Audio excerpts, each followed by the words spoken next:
amazing how clear that is.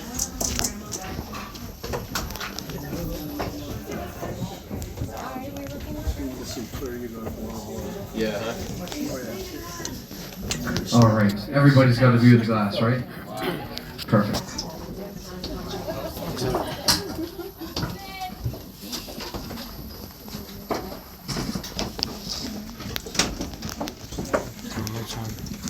Alright guys, so what we're going to do is Forrest is going to position the boat over our coral reef system so we can get a nice picturesque view of what's going on down there. So what we're going to do is we're going to start positioning that boat now, so we'll be able to see what's going on down there. What I'm going to do for you guys is basically point out what exactly we're looking at and anything interesting along the way. But by a show of hands, is anybody's first time on a glass bottom boat? Yeah, me too, so we're going to figure this out together. But a couple of fun things to know about glass bottom boats. The glass itself is only about ½ an inch to an inch thick. It's not magnified, treated, or tinted in any way, shape, or form, so everything that you see through the glass is going to be its actual shape and size. Now with that, feel free to take pictures, videos, whatever the case may be. Just make sure that your flash is turned off, otherwise you're just going to be taking a picture of your reflection. Now at this point in the tour, you're probably wondering, well Sam, what happens if the glass on the glass bottom boat breaks? Well ladies and gentlemen, that is your signal to run as fast as you can to the bar and start loading right up on the rump swizzles. Joking, of course. But what's nice about glass bottom boats is that they actually don't rely on the glass for their buoyancy. So in the event the glass breaks or we lose a panel or something crazy like that, we're going to be doing exactly what we're doing right now, just chilling. But what's nice about doing our nighttime tours as opposed to our daytime tours is that we're going to have access to our nocturnal sea creatures. So these are the sea creatures that are going to be awake during the night and asleep during the day. So we have about 5 of these guys that you want to keep an eye out for. Now our first one is going to be known as our fried fish. So these guys are going to be about the size of your fingernail. They're going to be an electric blue color. And these guys are essentially bottom of the food chain fish. They spend their whole life running away until eventually ending up at somebody's stomach. But these guys are actually attracted to light, so what they'll do is they'll come right up to the glass and they'll have a little bit of a dance party. And this is probably the only instance in their short, simple life where they're able to relax. Kind of like all of us on vacation, this is our only time to relax. So the fried fish are looking at us, and we're looking at the fried fish. Now the second nocturnal sea creature that you can expect to see down there is going to be known as our gray snappers. So these guys are going to be about the size of your forearm. They're going to be gray, a little bit silver in color, and some of them are going to have a black streak along their eyes. Some of them will not. The main reason for this black streak is going to be an indication that that snapper fish is either feeling hungry or is feeling a little bit aggressive. AKA, if this snapper fish has this black streak, that means it is the predator of the fried fish. So we may even see some fish-on-fish violence tonight. However, if it does not have this black streak, it's just swimming around, existing, just doing its thing. But those are going to be our gray snappers, if and when you see those guys. Now our third nocturnal sea creature is going to be known as our moray eels. So these guys are going to be those green snake-looking eels that kind of slither around on the ocean floor. Usually they'll be a green color, sometimes they'll be the same color as the sand, but these are going to be those guys that are going to be slithering around on the ocean floor. You can expect to see these guys tucked away, hiding away in the indentations of the coral and in the rock face, things like that. Now our fourth nocturnal sea creature is going to be known as our spiny lobster. Now here in Bermuda, our spiny lobsters are a little bit different than the lobsters that you guys are probably used to in the US and Maine. And the first key difference between our lobsters here in Bermuda and the lobsters that you guys are probably used to is that our lobsters here, like I said, they are considered spiny lobsters. So what that means is that they do not have any claws or pincers. Instead, they're going to have a bunch of antennae and spines sticking out of their forehead and above their eyes and things like that. So when you go to a fancy restaurant here in Bermuda and you order lobster, you're not going to get any claws because, you know, they don't have any. Instead, you're going to get the body and the tail of the fish. Now the second key difference between the lobsters here in Bermuda and the lobsters that you guys are probably used to is that our lobsters are not going to be as vibrant of a maroon red color. There's still going to be a little bit of that maroon red, but it's going to be more so like a copper brown red color instead of your maroon red color. But those are going to be our spiny lobsters. Similar to our moray eels, you can expect to see these guys hiding away and tucked away in the crevices and indentations of the coral and the rock and things like that. Now our fifth nocturnal sea creature is going to be known as our parrotfish. Now although parrotfish won't necessarily be awake during the night, they have a pretty interesting way of falling asleep. So what happens is they're going to encase themselves in a membrane bubble. This membrane bubble is going to serve as a form of protection. So that membrane bubble is going to protect the scent of that parrotfish. That way the parrotfish is able to sleep peacefully without having to worry about our predator fish sniffing it out and gobbling it up at night. So these guys are going to be about the size of your forearm. They're going to be a dark blue, navy blue kind of color. Sometimes they'll be an orangey, green, rainbow color as well. But essentially all their teeth are infused together at the front of their mouth. And it kind of looks like a parrot's beak. That's the name of the parrotfish. But the best way to think about our parrotfish is like our underwater oceanic janitors. Oh wow, that is, I'm not quite sure what that fish is. That looks like a parrotfish, I think. That's going to be one of our parrotfish. Yeah, don't see those every night. But the best way to think about these guys is like our underwater oceanic janitors. So what happens is as time goes on and coral does its thing, algae is going to grow onto the surface of that coral. Once algae grows onto the surface of that coral, it's going to suffocate that coral, right? Because sunlight won't be able to penetrate it. So what the parrotfish does is going to go right up to the coral. It's going to eat all of the algae that grows on the surface, and it's going to eat a couple of rocks along the way. And then once it has a nice full belly of algae and rocks, it's going to poop sand out the other end. So next time you're at a beach here in Bermuda, rolling around in that sand, making sand castles, getting to go in your bathing suit, that is all parrotfish poo. Glad I could relay that information to you guys. But one parrotfish is going to be responsible for producing about 1 ton of sand per year. So these guys are really essential for our beach ecosystems as well as keeping our coral reef nice and clean. Now here in Bermuda, it is strictly illegal to fish, hunt, catch, eat any type of parrotfish. Doesn't matter the size, the gender, whether it's an adult or adolescent fish. It's going to set you back by about $10,000 per parrotfish. So we treat these guys pretty seriously here in Bermuda. So your dilemma is that you could either eat one parrotfish or you could spend one night at Cambridge beaches. The choice is yours, right? But in places like the Caribbean islands, it's actually legal or unregulated, so basically legal to fish, hunt, catch, and eat these parrotfish. And it's going to be part of the reason why the coral reef in the Caribbean islands, it's not doing so well. It's dying away, it's decaying away, and quite honestly, it doesn't have much longer left until it's completely gone. Now the parrotfish isn't going to be the main reason for that, but it's definitely going to be a contributing factor. But as for the coral reef, right off the bat, what you guys should have been noticing is our warm tone colors. So that's anything from your browns, your yellows, your mustards, your oranges, your reds, and of course your purples. You're not going to get a whole lot of tropical kind of colored coral here in Bermuda. So that's like your blues, greens, pinks, and rainbowy kind of colored coral. And that's not because our coral is dying or anything like that. We have some of the healthiest coral reef system here in Bermuda. And the main reason for that is because we have the northernmost coral reef system on the planet. So what that means is that the coral that does grow here, they have to do a lot of accommodation for the temperature fluctuation of the ocean. So during the summer months here in Bermuda, our waters can get as warm as the mid to high 80 degrees Fahrenheit. And then during the winter months here in Bermuda, our waters can get as cold as a bone chilling, mid to low 60 degrees Fahrenheit. Bone chilling for me at least. But these corals have to do a lot of accommodation for that temperature fluctuation, which is going to result in a hardier texture and a hardier color. Now, as beautiful as these corals are, they're also really essential for our planet as well as Bermuda specifically. As for our planet, the ocean itself produces about 50% or a little bit more than 50% of the oxygen that we breathe every single day. And about a third of that percentage, the oxygen that comes from the ocean, is going to come directly from the coral reef system. So just by standing and sitting here and looking at the corals, they're already providing us with the oxygen that we need to breathe. As for Bermuda specifically, like Forrest said, the island itself is surrounded by 200 square miles of coral reef system. So this is going to act as a protective barrier for Bermuda. So this is going to protect us from outside elements like hurricanes, storms, big swells, waves, and things like that. Now Bermuda, the island itself, is made out of fossiliferous limestone. So fossiliferous meaning that there's fossilized coral embedded into the limestone. So if we did not have this coral reef system to protect us from the outside elements, and we were constantly exposed to those outside elements, slowly but surely the island itself would erode away and disappear into nothingness. Kind of like Atlantis. I believe that process would take around 150 or so years to occur. To put that into perspective, essentially once you have grandkids, and that grandkid grows up and passes away, figuratively speaking, Bermuda would have passed away with that grandkid. But, you know, just to put that into perspective as well. But as for the different types of corals we have here in Bermuda, we have two varieties of coral. So we have our hard coral and we have our soft coral. So your hard coral is going to be like your colorful rocks and boulders and stuff like that. It's going to be the type of stuff that doesn't move around that much, if at all.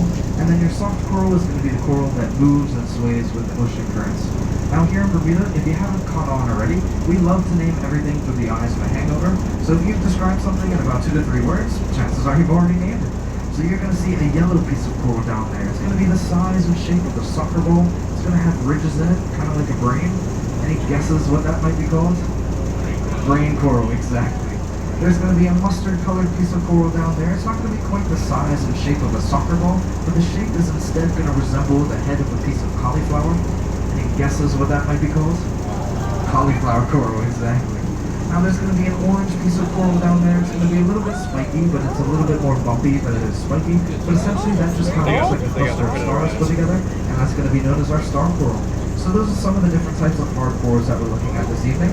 As for our soft corals, we have two types. So we have our sea rods and sea whips. They're in the sea, kind of looks like a rod or a whip reaching up towards the surface. And we also have our purple sea fans. So the purple, they're in the sea, and it kind of looks like a fan. Pretty simple stuff here in Bermuda, right? But what's nice about our soft corals is that we're actually going to be able to tell whether or not they are awake and whether or not they're asleep just by looking at them. So what I mean by this is that coral reef is not just a plant. It's actually a plant cell and an animal cell working together in a symbiotic relationship where each cell is reliant on the other for its survival.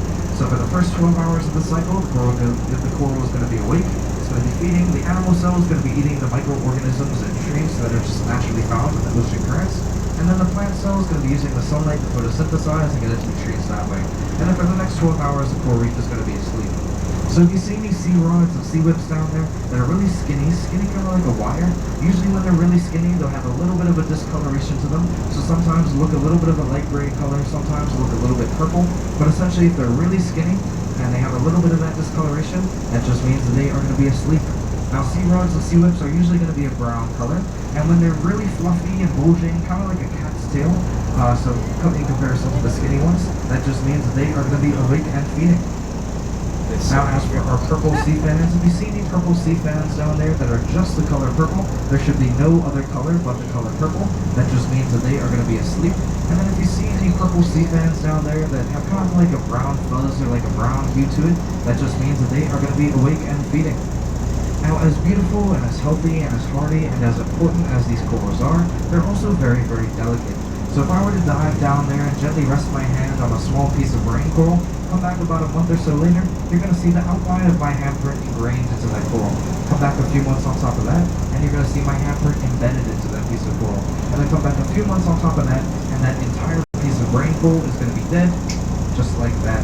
Does anyone want to take a guess at how long it takes for a piece of brain coral to grow to the size of a small soccer ball? Any guesses? Almost there with 100 years. Any other guesses? A lot more than 7 years, maybe. But it's going to take between 200 and 300 years on average for a piece of brain coral to grow to the size of a small soccer ball. So as healthy and as hardy and as beautiful and as important as these corals are, they're also very, very delicate and they take forever to grow. So generally speaking, we can consider coral reef as an endangered species here in Bermuda. So whenever you're in Bermuda or anywhere else that has corals for that matter, we urge you guys to not touch any of the corals because the natural oils and chemicals in your hands are enough to kill it right then and there. On top of that, some corals will just have natural defense mechanisms which will deter you from touching it altogether, and that will either cut, burn, puncture, or scrape you. Nothing to go to the hospital about, but also nothing you guys probably want to deal with on vacation either. So, another added incentive to not touch the corals, right? Now another sea creature that you probably already noticed down there, they kind of look like turds on the bottom of the sea floor, if I'm being completely honest. But those guys are going to be known as our sea cucumbers. Another name for them is our sea puddings, and they're going to be cousin to the sea urchin. Now the best way to think about our sea cucumbers is like your underwater oceanic vacuum Roombas. So what happens is they're kind of like a slug. They're going to crawl around on the seafloor. They move about a couple of centimeters per day, and they're going to eat the sand on the seafloor. And once that sand passes through their digestive system, their stomach is going to eat all of the microorganisms and nutrients that might be growing on each individual grain of sand, and then it's going to poop clean sand out the other end. It's kind of like a vacuum Roomba, right? It's going to be cleaning the sand on the seafloor. So essentially the process that's happening down there is that our parrotfish are going to be making the sand, and the sea cucumbers are going to be cleaning the sand, which is pretty cool to point out as well. Now, as kids growing up here in Bermuda, what we'd like to do is we'll dive down there, we'll pick up one of these sea cucumbers, give it a little bit of a squeeze, and then congratulations, you have just discovered your naturally occurring oceanic water gun. These guys will start urinating, and as kids in Bermuda, we would chase each other around with urinating sea cucumbers. Childhood on the islands, am I right? But you don't want to grab and shake these guys around too much because their defense mechanism is excreting all of their internal organs onto you. Yuck. Hopefully at that point you have dropped the sea cucumber and it will make a super fast, super quick, super speedy getaway of about 2 inches per day instead of a couple of centimeters per day, so they get really fast. But luckily for those guys, they'll regrow all their internal organs after about 48 hours or so. So once they make that super fast, super quick getaway, they'll be back to their normal functioning selves after about 2 days, so about 48 hours or so. So those are going to be our sea cucumbers down there, kind of like our underwater vacuum Roombas. But with that, does anybody have any questions about the coral reef or the fish or Bermuda for that matter? No? So what we're going to do is we're going to start making our way over to our shipwreck. You can kind of see the front part of it sticking up out of the water over here on the left side of the vessel, where that yellow pole is right there. So that's going to be the front part of the shipwreck that sticks up out of the water, and momentarily you're going to see the shipwreck underneath the glass.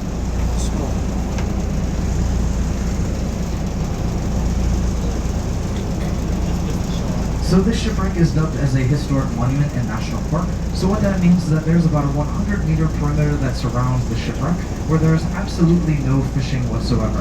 The fish are very well aware of these boundaries and they stay well within them. So as we kind of get on top of that shipwreck and a lot closer to it, you're going to see a large abundance of those gray snapper fish and some more of those fry fish as well. But otherwise, guys, we are right on top of our shipwreck. Welcome aboard to the HMS Vixen. HMS standing for Her Majesty's ship. As you guys will come to find out, the Vixen is probably one of the biggest failures of a vessel you'll ever hear about in your entire lives. But what you want to be looking out for through the glass is your perfectly straight lines, your perfect flat surfaces, your perfect squares, perfect circles, because in nature, nothing is made perfect. So your perfectly straight lines are going to resemble your edges and drop-offs of the vessel. Your perfectly flat surfaces are going to resemble, the deck, the surface of the vessel. Your perfect rectangles and squares are going to resemble your hatches, and your perfect ovals and circles are going to resemble your portholes.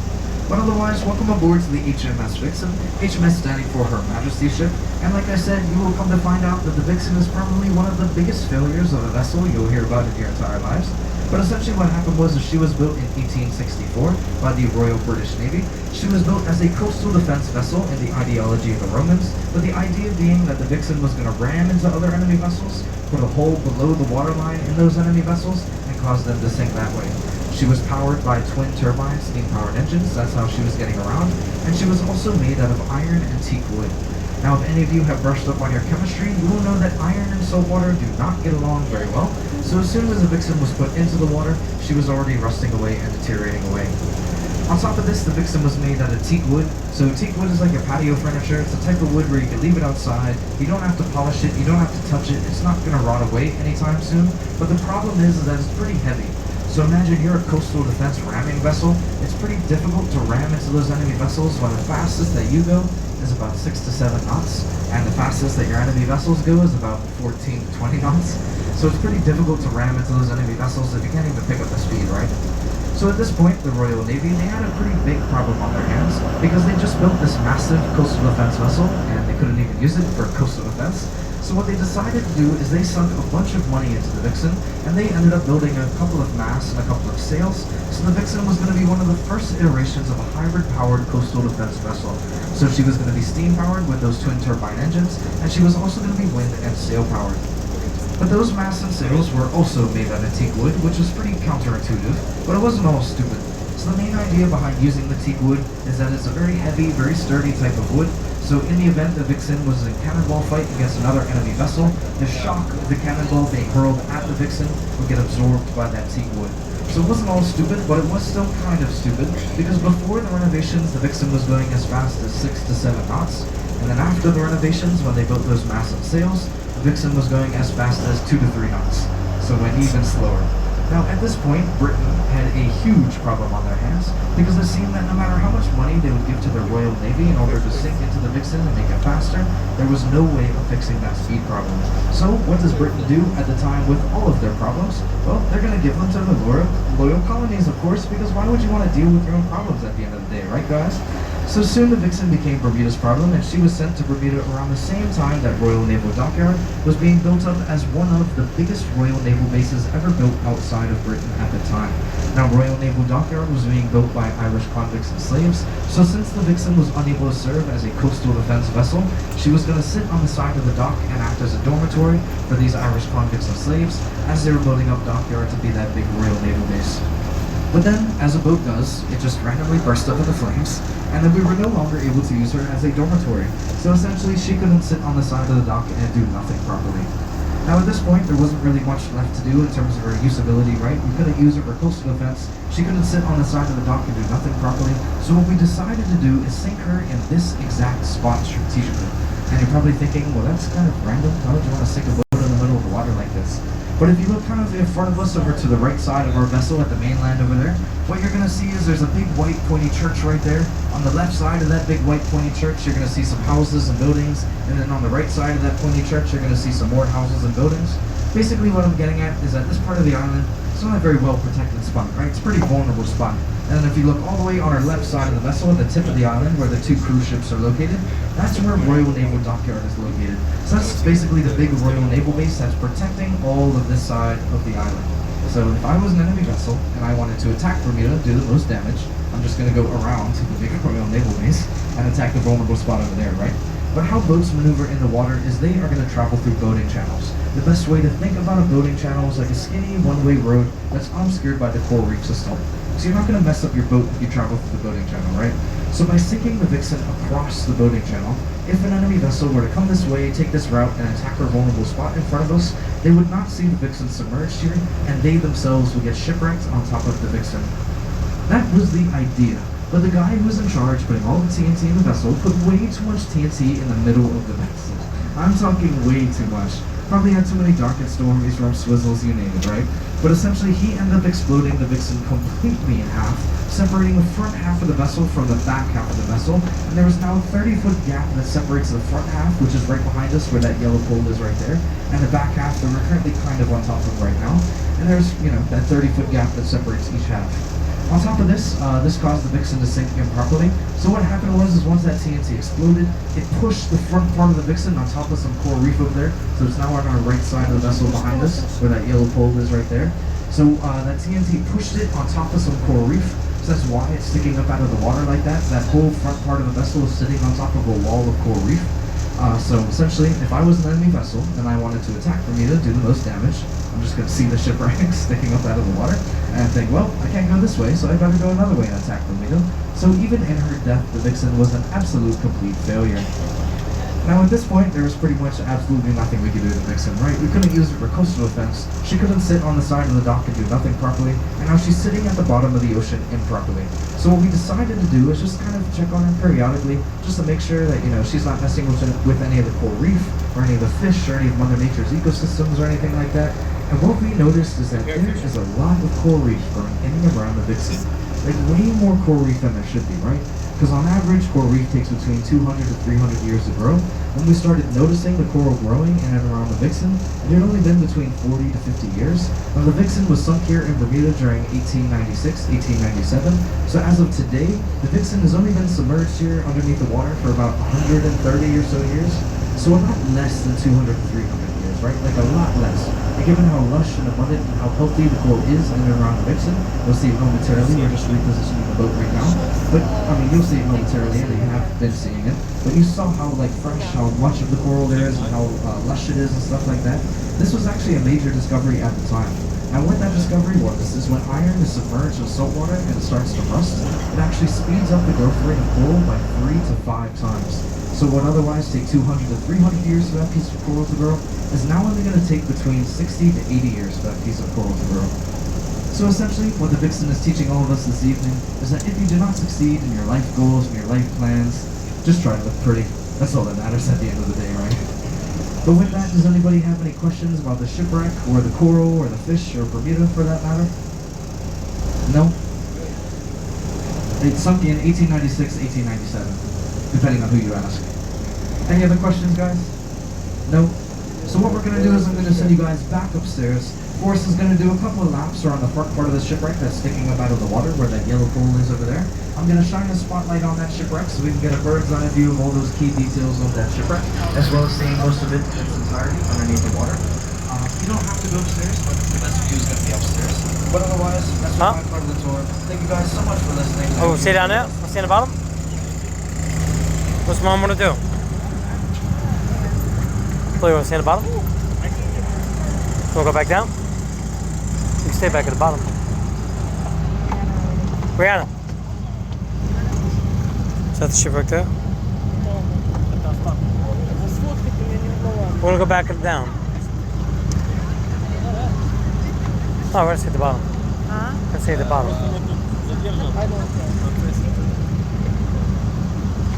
You going up or? What are you going to do?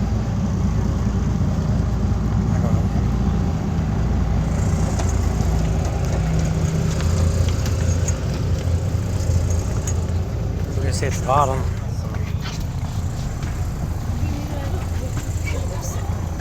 I was gonna go sit back there.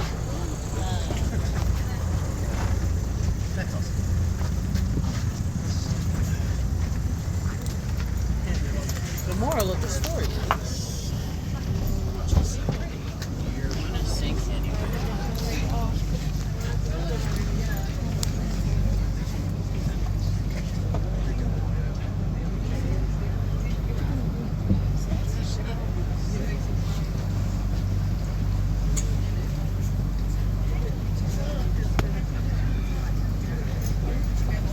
See that piece right there? Oh, ship. Alright guys, so what we're going to do is we're going to show the shipwreck on both sides of the vessel. So we're going to start with our right side. So people on the left, don't worry, we'll get to you guys. But for people on my right side, this is the whole front part of the shipwreck right here, where this yellow pole is right here. So once we get a little bit closer to it, you're going to see a little bit of a hole submerged in the water on the left side of that front part of the shipwreck. So that hole is going to serve as a anchor line, so that's where the anchor would have been dropped down and picked back up. There's also on the other side another hole that would have also served as an anchor hole, so that's also where anchor would have been dropped down and picked back up. So you see kind of submerged in the water right there where the spotlight is, that's where the anchor would have been dropped down and picked back up. And then on the other side there's another anchor hole right there. And then you'll notice that the very top part of the vessel right here is going to be nice and flat, and then as you kind of go towards underneath the water, it kind of flicks out from the rest of the shipwreck. So this is going to be the example of that Roman ramming style vessel. So this bottom part that kind of flicks out from the rest of the shipwreck underneath the water, that's the tip of it right there. So that's what would have rammed into your enemy vessel, putting that hole below the water line and causing you to sink that way. So you can kind of see how it's flat up here, and as you go into the water, it kind of flicks out, and that's the tip of it right there. So that's what would have rammed into your enemy vessel. And then this hole right there, that's also that anchor hole that I was talking earlier about. So that's where the anchor would have been dropped down and picked back up. And then you'll notice at the top right here, this top deck, you're going to see a bunch of holes. So there's a big hole right here. There's another hole right there. There's also another hole on the side right there. So these holes are going to all represent our examples of our teak wood. So very heavy, very sturdy type of wood. So the shipwreck has been here for about 130 years. So over time, that teak wood has just slowly collapsed in on itself based on its weight and stuff like that, right? So that patio furniture that you have back at home is worth 2 lifetimes. Now you're going to see 2 cylinders submerged in the water. There's one right there. There's another one. So that's 1. That's 2. So these cylinders submerged in the water are going to serve as your bollards. So this is where you would have tied the line from the ship to a dock or a mooring or whatever the case may be. So as the Vixen was being used as a dormitory and dockyard, this is where we would have tied her from the dock to the ship. Those 2 cylinders right there. And then you'll see this is the whole front half of the vessel. And then it's kind of a little bit of a drop off right here, and then it gets really deep right below us. So this drop off is going to serve as that 30-foot gap separating this front half of the vessel from the back half of the vessel. That's going to be on our left side over there where that white boat is.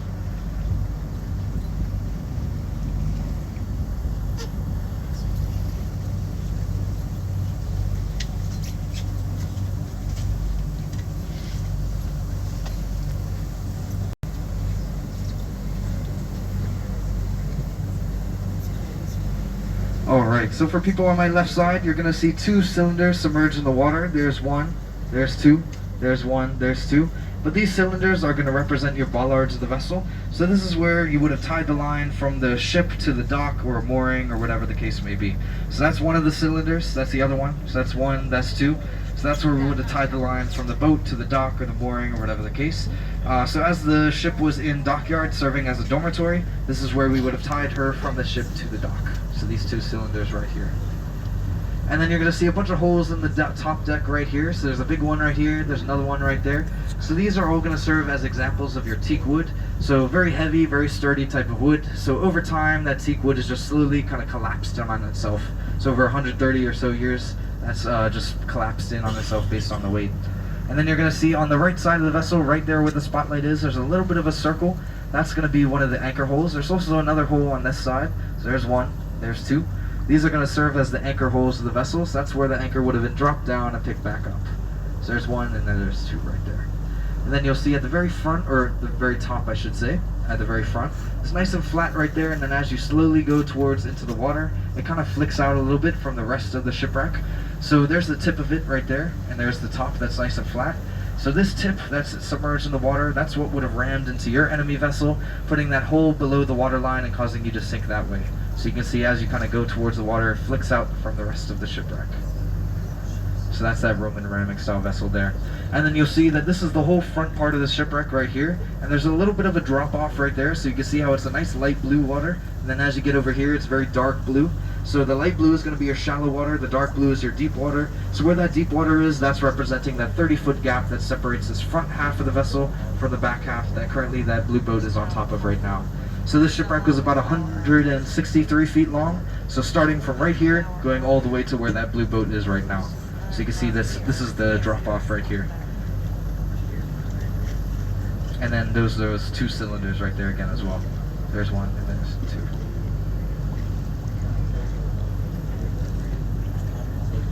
But otherwise, guys, that has been the viewing portion of the tour. What we're going to do is we're going to start making our way back to Dockyard. We're going to start playing some music.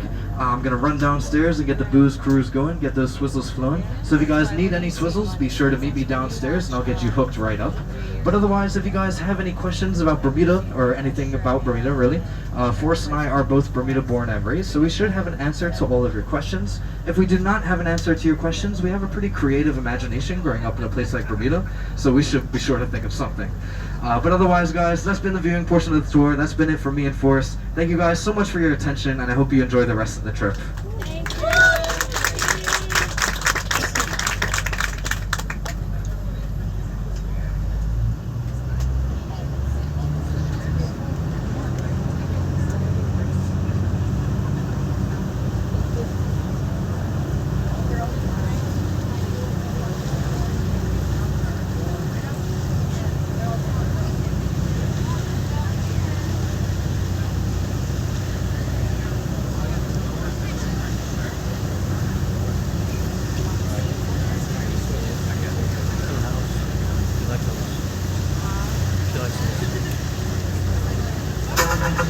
Oh!